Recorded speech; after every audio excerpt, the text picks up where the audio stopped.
Bon matin. The Muscular Socialist at your service again. I hope you're well. Yes, so the last video I spoke about class and should the middle class leave the Labour Party. That's a cool idea when you think about it. Funny thing is, you know, like I said at the end of the video, yeah, I'm pretty much middle class myself. I mean, look, mate, French fucking window there, isn't it? You know what I mean? And a nice garden. Fucking what a tool. Down on about muscular socialism. I'm living in fucking Hampshire or something. Do you know what I mean? Anyway, it is in London. And this is the issue. I remember when I became middle class, actually. I went to see Four Weddings and a Funeral. I reckon Four Weddings and a Funeral is a really dangerous movie. Do not show that film to your kids. It kind of fucked me up. It's a bit like Dirty Dancing to romantics, you know what I mean? It's just wrong. And I think the middle class was inside me all the time, just trying to get at it, you know what I mean? And I saw Four Weddings and a Funeral with foppish Hugh Grant, you know, I do like a nice pair of shoes, good suit, you know, a few F words here and there, running around. Because they have got that kind of, there's an attractiveness to their life, isn't there, you know, especially the English middle class. They're the fuckers who invented it, you know.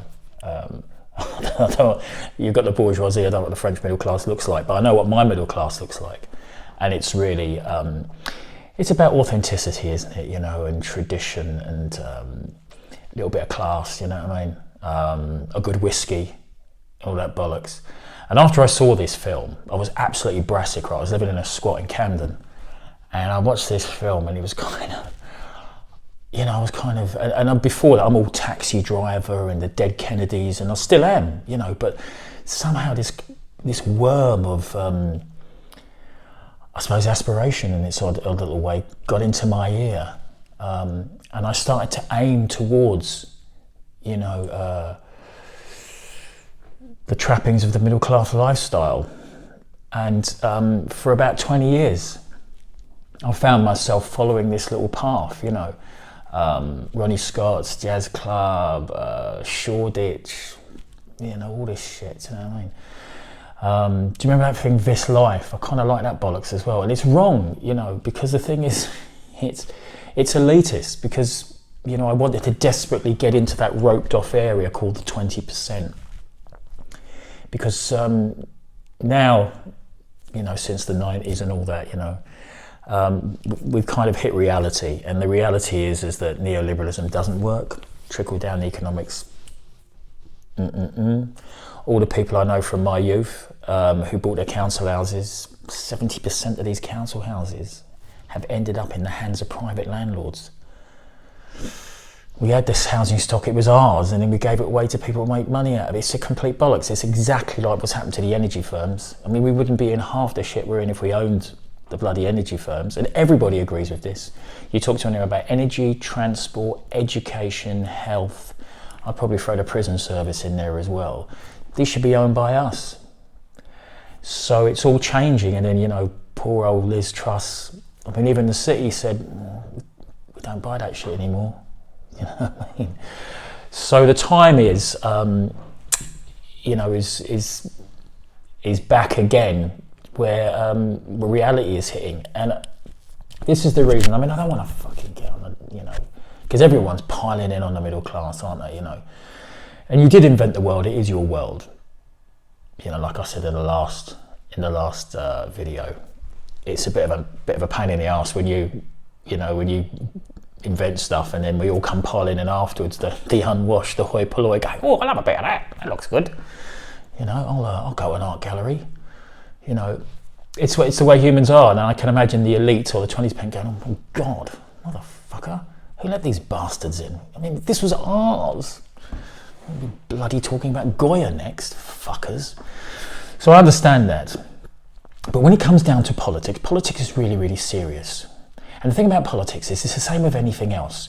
If the left now is infected, which it is, by the middle class, they are going to, you know, fashion it to their own design. Then they're going to have no sympathy with the people they're supposed to represent. The left-wing politics, Marxist fucking ideas, were not for the 20%, they were for the 80%. And so I voted Remain, okay? Even though, you know, at the time I knew the EU was a charter for employers, I just thought, well, you know what, Georgia better than war. We've had peace, fucking let's just crack on. But there was a really justified argument from the working classes to not be in the EU. And it's coming to a realisation now. You know, there's a book called The Homecoming, just brought out by this, you know, lefty economist, who's basically saying globalisation hasn't worked. And we're going back to the nation state again, because in the nation state, you've got more of a chance of your voice being heard than in a conglomeration of states, like a Holy Roman Empire. You know what I mean? That's what the Treaty of Westphalia in 1648 was for, wasn't it? You know, I mean, I prefer, as an anarcho-syndicalist, I prefer it to be even devolved even more, you know, to keep devolving, because people's voices need to be heard. And then you have a society that everyone buys into. N'est-ce pas?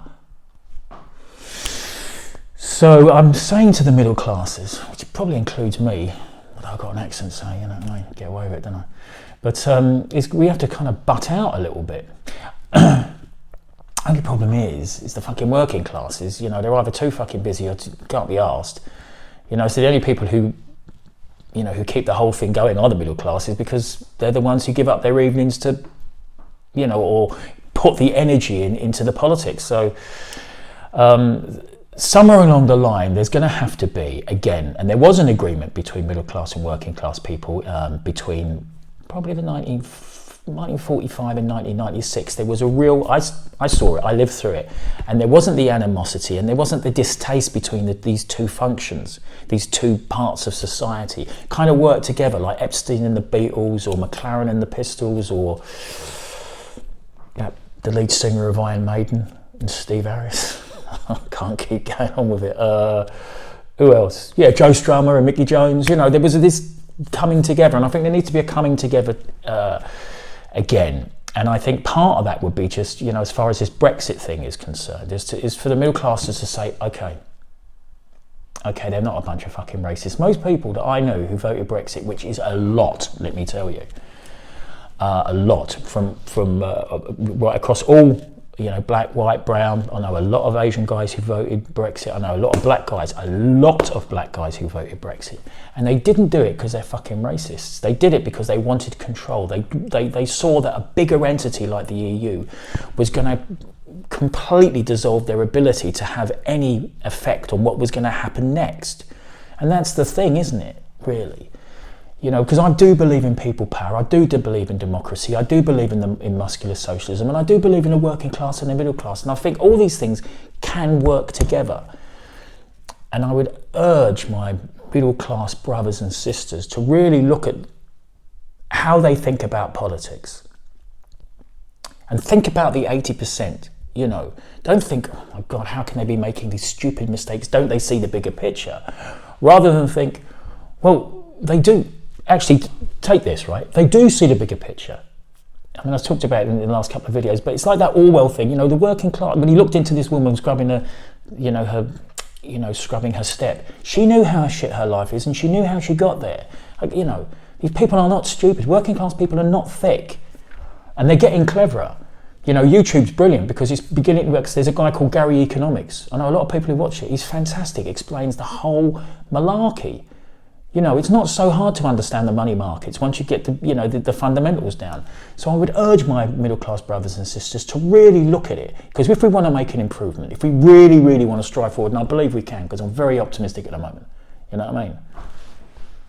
You know, I'm a little frisky, and that's not a good thing, because I'm feeling fantastic, because I see a way through, because trickle-down economics has been finally defeated. And when we can start talking about the bottom, and it has to be the bottom up, and we have to do it together, and we have to think about everyone in this collective, because we can do this, baby. I really think we can. That's the last thing I'm going to talk about class again. You know, look, I'm wearing a fucking rugby shirt, for Christ's sake. Who am I conning? So anyway, have a really good week, and I'll talk to you again.